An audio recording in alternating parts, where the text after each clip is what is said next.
The all-female alien tribe found me in the forest. Now each wanted her own turn. I didn't know I had crossed into alien territory until the forest went quiet. Not the normal quiet of dusk settling in, but the kind where even insects seemed to hold their breath.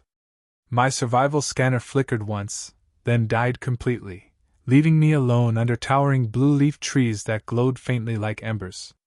I had been mapping a crash probe site on Varelia 9, a so-called, uninhabited, Deathworld, when the ground gave way beneath me and sent me tumbling into a fern-choked ravine. By the time I climbed out, bleeding and exhausted, night had fallen, and I wasn't alone anymore. They stepped out from the trees without a sound, tall and poised, skin patterned like moonlit marble, eyes reflecting the forest's glow. Every one of them was female. Every one of them was watching me like I was something rare and dangerous.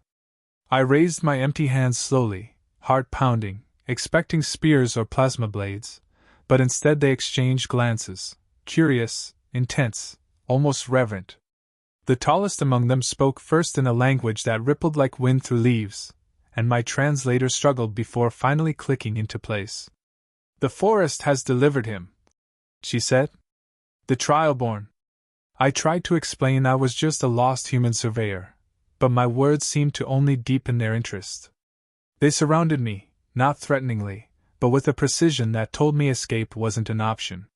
I was escorted to their village, a series of living structures grown from crystal bark and woven vines, suspended above the forest floor. Fires burned without smoke, and symbols carved into wood pulsed softly as I passed. Every eye followed me. Later I learned why. Their tribe, the Kthari, had not seen a male of any species in generations. Their world was harsh, predatory, and unforgiving, and long ago they had adapted, becoming an all-female society where strength, intellect, and unity ensured survival. Males of other species rarely survived the forest, and those who did were usually driven away or killed by the planet itself. I had survived where none had. To them, that meant something. That night, I was given water infused with healing spores and food that tasted like citrus and fire.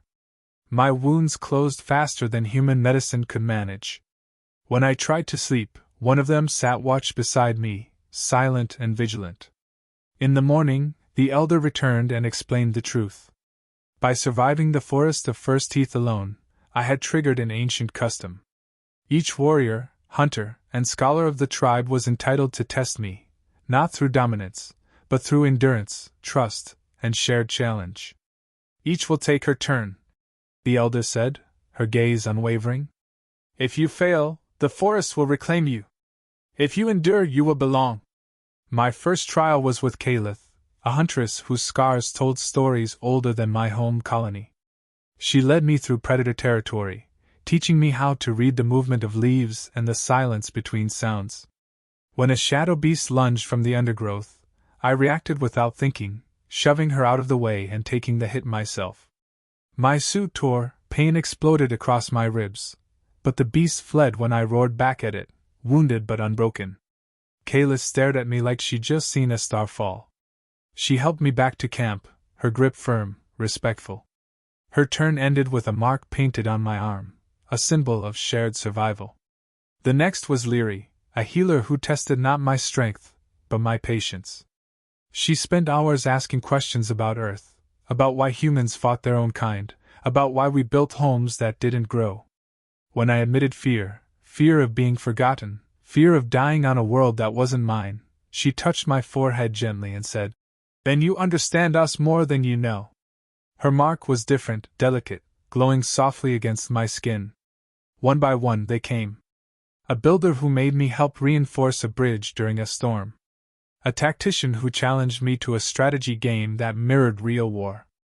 A young scout who tested my kindness by pretending to be injured, then broke down crying when I stayed with her anyway. Each turn left me more exhausted, more marked, more connected. I wasn't being claimed. I was being known. On the final night, the elder gathered the tribe. My body bore dozens of symbols now, each representing a bond, a test passed. The forest hummed around us, alive and watching. "He has endured all turns," the elder announced. "Not as a conqueror. Not as prey. But as kin, I expected them to ask me to stay forever, to belong only to them. Instead, the elder surprised me. You may leave when you wish, she said. But know this, wherever you walk, the Kthari walk with you. When my rescue shuttle finally found me weeks later, the crew barely recognized me. I carried no weapons, no trophies, only glowing marks that faded slowly over time, and knowledge no database could hold. Humanity would label Varelia 9 a dangerous world. They'd warn others to stay away. But I knew the truth. On a planet where survival was everything, an all-female alien tribe didn't take turns owning me. They took turns trusting me. And somehow, that changed all of us.